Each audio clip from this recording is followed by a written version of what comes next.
Coretta Scott was preparing for a career as a singer when she met and married a young Southern preacher named Martin Luther King Jr.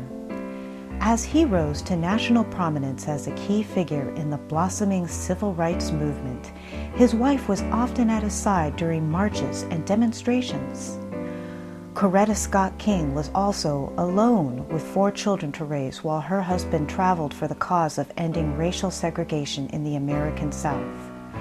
When she was widowed by the assassination of Dr. King in 1968, Coretta Scott King continued his message of civil rights nonviolent activism and worked to keep his memory and dream alive. This is her story.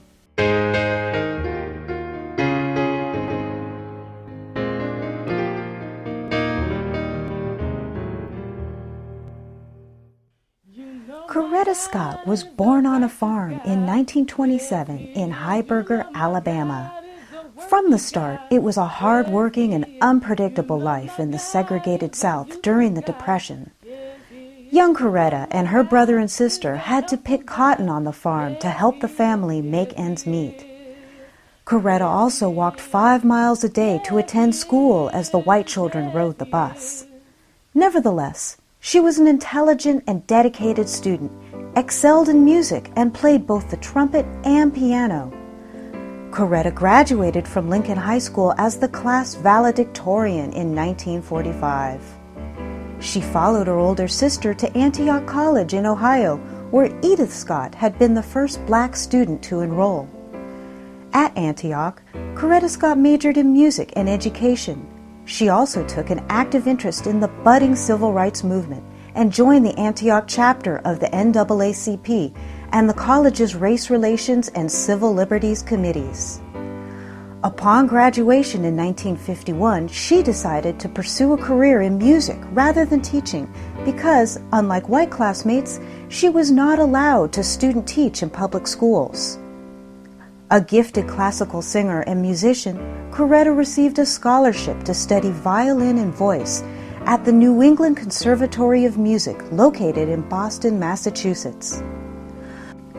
While she attended the conservatory, Coretta did housekeeping, worked as a mail clerk, and subsisted on meager meals to get by.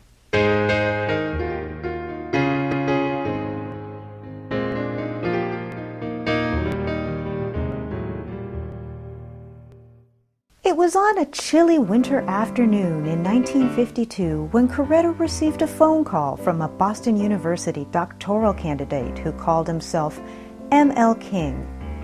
Coretta's first encounter with the man who would become her husband did not begin favorably. Martin Luther King Jr., a theology student very much in the market for a wife, called her after getting her name from a friend and announced his intent with the opening line, "You know every Napoleon has his Waterloo. I'm at my Waterloo, and I'm on my knees."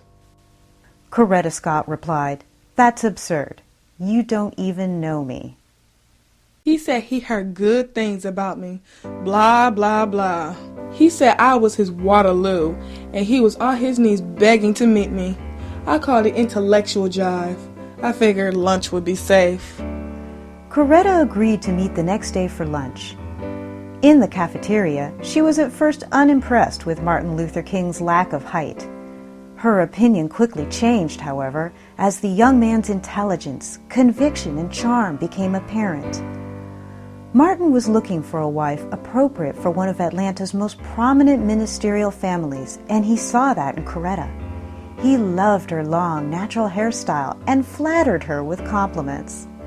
They also recognized in each other a strong sense of social conscience.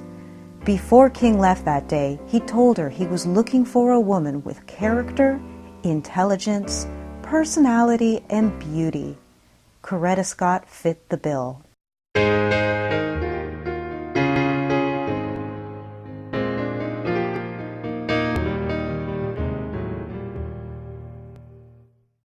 Martin and Coretta were married on June 18, 1953, in a ceremony conducted by the groom's father. The new Mrs. King completed her degree at the New England Conservatory, and the young couple moved in 1954 to Montgomery, Alabama, where Martin Luther King Jr. had accepted an appointment as pastor of the Dexter Avenue Baptist Church.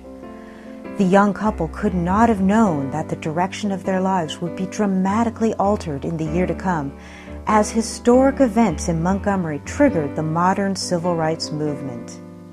When a local seamstress named Rosa Parks refused to yield her seat on a Montgomery city bus to a white passenger, she was arrested for violating the city's ordinances giving white passengers preferential treatment in public transportation. The black citizens of Montgomery organized immediately in defense of Mrs. Parks. Their eloquent new minister was chosen as the spokesperson, largely because of his immaculate background and lovely, talented wife. Under Martin Luther King's leadership, the citizens organized a boycott of the city's buses. The Montgomery bus boycott drew the attention of the world to the continued injustice of segregation in the United States and led to court decisions striking down all local ordinances separating the races in public transit.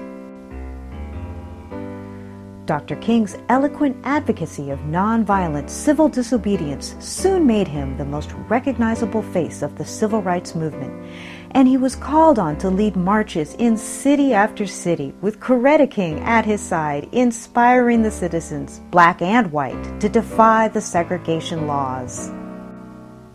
The visibility of Dr. King's leadership attracted fierce opposition from the supporters of institutionalized racism. Coretta King developed an iron will and a steely resolve to support her husband's commitment to civil rights by answering mail, telephone calls, and occasionally speaking at engagements that he was unable to attend. Coretta's primary focus in the early years of the civil rights movement, however, was her family. In 1955, she gave birth to a baby girl they named Yolanda. 2 months after Yolanda was born, white supremacists bombed the King family home. Coretta was home alone with her daughter when the bomb exploded and was the first to subdue the angry crowd who descended on their house, anxious to retaliate. Coretta would later recall, I woke up one morning after the bombing and said, "Now I know why we're here."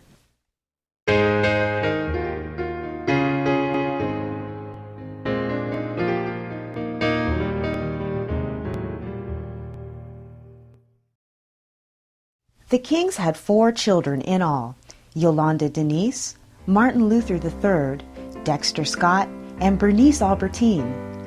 Although the demands of raising a family required Mrs. King to retire from singing, she found another way to put her musical background to the service of the cause.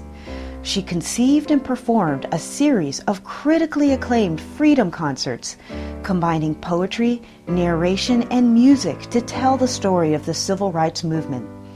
Over the next few years, Coretta King staged freedom concerts in some of America's most distinguished concert venues as fundraisers for the civil rights organization her husband had founded, the Southern Christian Leadership Conference.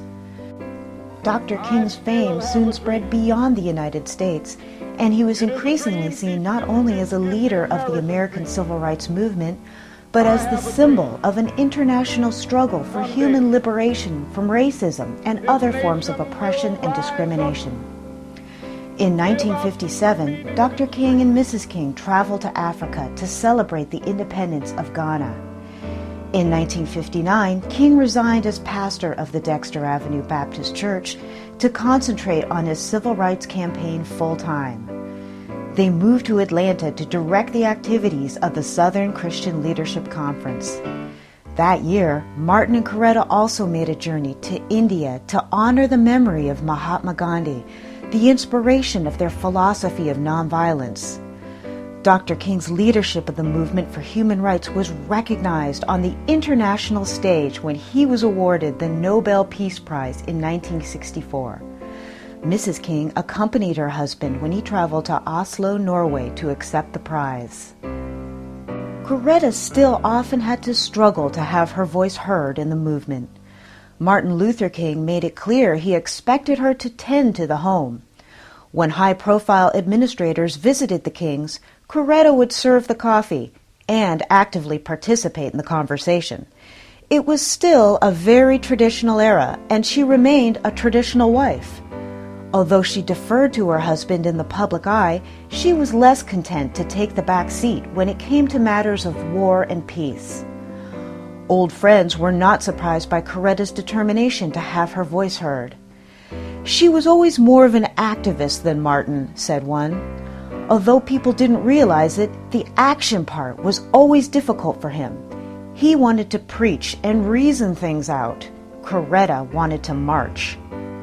Mrs. King strongly influenced her husband's evolving opposition to the Vietnam War.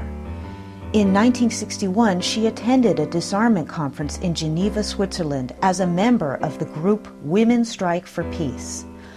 While her husband diplomatically refrained from publicly attacking the Kennedy and Johnson foreign administration policies in the early 1960s, Coretta King attended several peace rallies and picketed the White House in 1965. As many people who knew them observed, Coretta Scott King was the backbone of Martin Luther King's strength. He in turn described her as a partner in his mission, not just a supportive spouse.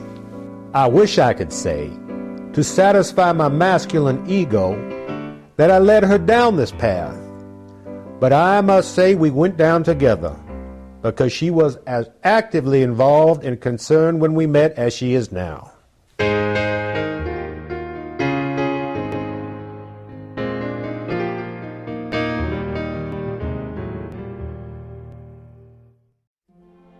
In March of 1968, Martin sent Coretta flowers as he usually did when he traveled.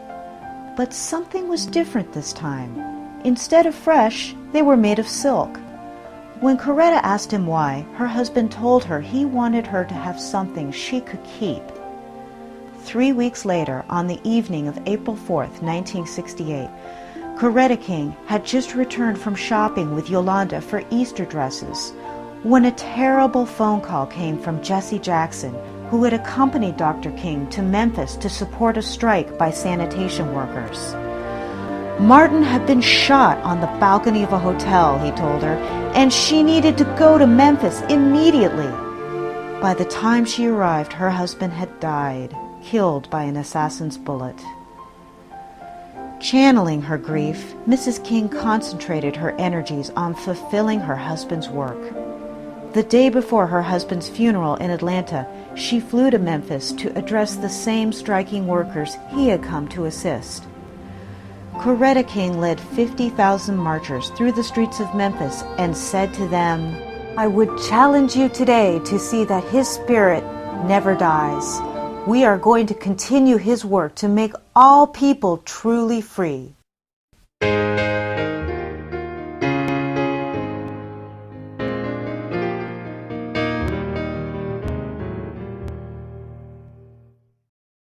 With a deep commitment to preserve King's legacy, Coretta King began to build the Martin Luther King Jr. Center for Nonviolent Social Change, a living memorial to her husband's life and dream.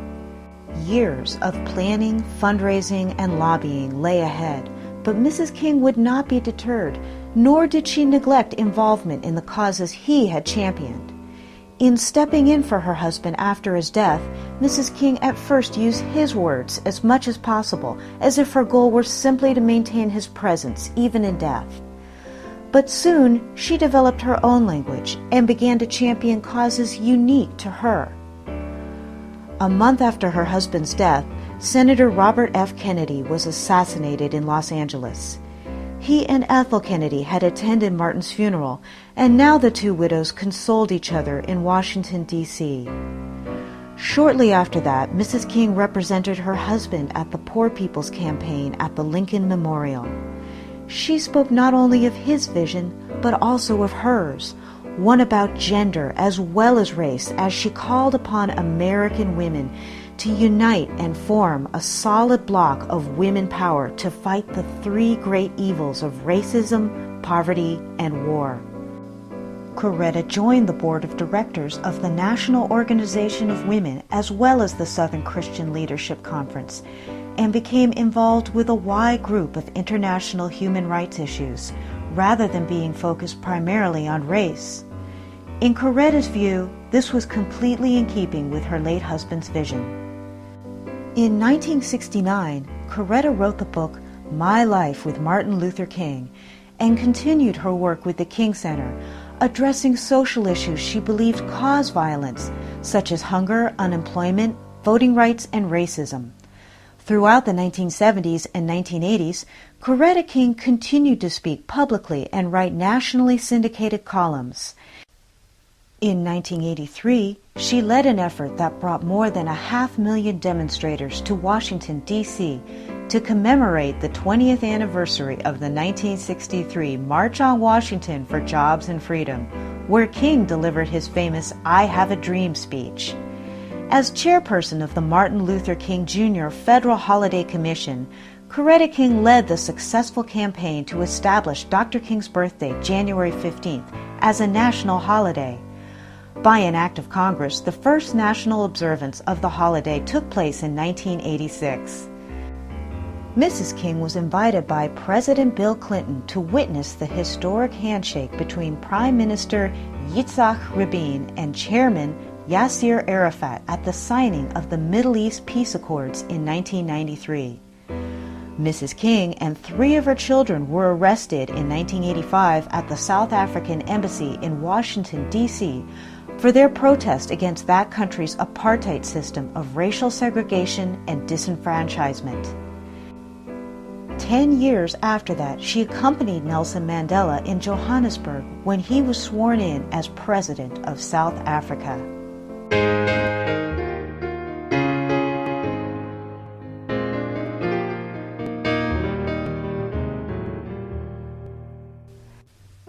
In 1985, Mrs. King asked Stanford professor Claiborne Carson, a former civil rights activist from Georgia, to direct the Martin Luther King Jr. Papers Project.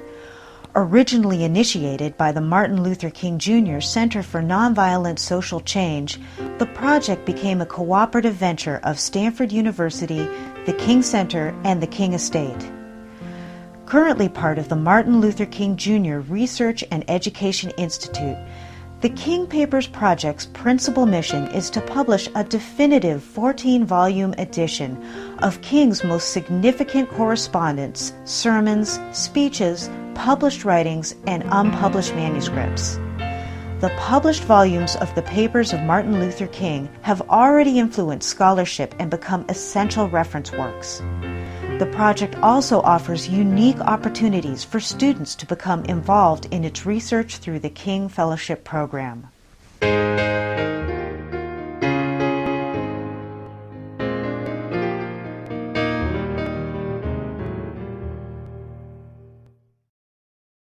In recent years, the assassination of Martin Luther King Jr. has come back under examination.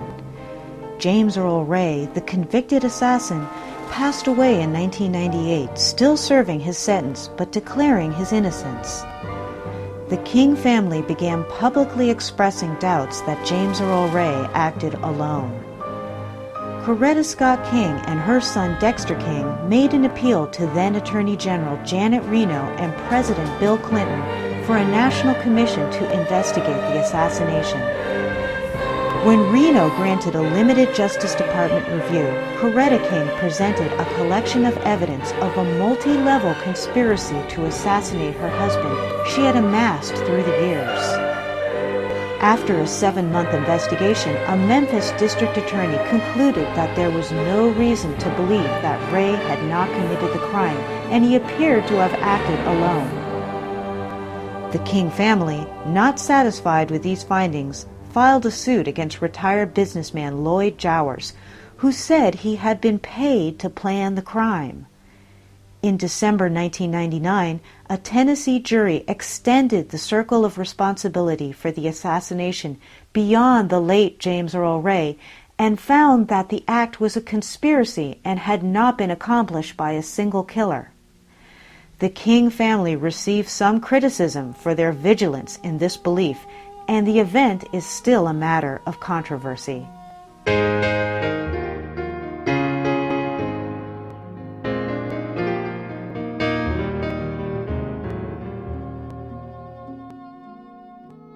In her own right, Coretta Scott King was one of the most influential African American leaders of our time.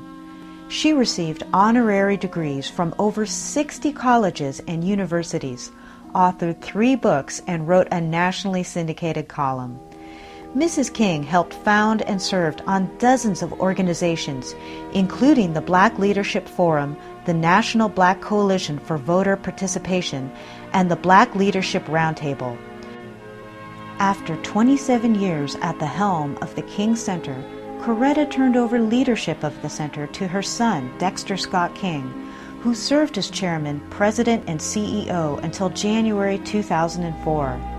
On that date, Mrs. King was named interim chair, and her eldest son, Martin Luther King III, assumed leadership position of president and CEO. In August 2005, Coretta King was hospitalized after suffering a stroke. Initially, she was unable to speak or move her right side. She was released a month later after regaining some of her speech and continued physiotherapy at home. On January 14, 2006, Mrs. King made her last public appearance honoring her husband's memory. 2 weeks later, Coretta Scott King passed away at the age of 78. Her final days spent at a holistic therapy center in Mexico, where she had gone to rest and be with her family. Coretta King's body was returned to Atlanta and carried through the streets on a horse-drawn carriage to the Georgia State Capitol as a crowd of thousands threw roses at the casket.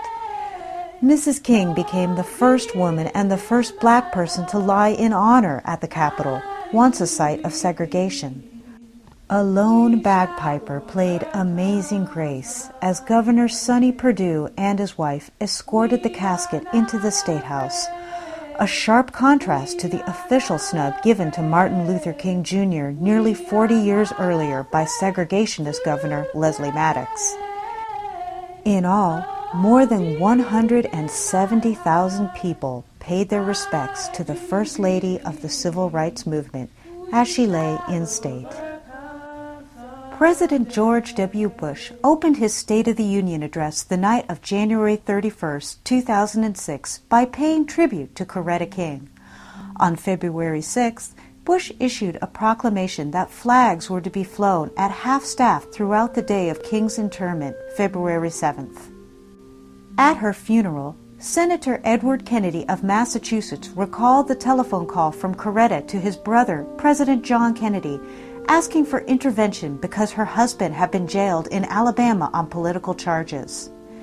This was the time when lynching frequently followed the imprisonment of black men, and President Kennedy, through his brother Robert, the Attorney General, answered her rescue plea.